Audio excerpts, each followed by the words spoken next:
अच्छा, मुझे एक साहब ने कहा कि इस पार्क में सीवरेज का पानी इस्तेमाल होता है, इसलिए इस पार्क की घास नापाक है। अगर आप इस पर वर्जिश करेंगे तो आपके कपड़े नापाक हो जाएंगे और इन कपड़ों में नमाज नहीं होगी। इस बारे में रहनुमाई फरमाइए कि सीवरेज का पानी घास पर डालने के कितनी देर के बाद इस पर वर्जिश कर सकते हैं। आमतौर पर सुबह 10 या 11 बजे पानी दिया जाता है। मैं मगरिब या फजर के बाद इस पे वर्जिश करता हूँ।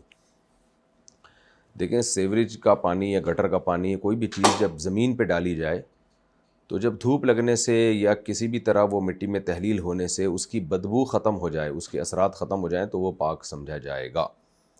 तो अब पार्क में अगर पानी डाला जाता है और आप जब एक्सरसाइज करते हैं तो आपको कोई स्मेल नहीं आ रही होती, उससे किसी किस्म की कोई बदबू नहीं आ रही होती, तो फिर वो पाक ही है, क्योंकि सारा दिन धूप पड़ी है उसके ऊपर। हाँ, जब पानी डालें तो फ़ौरन उसी वक्त अगर करेंगे तो कपड़े नापाक हो जाएंगे।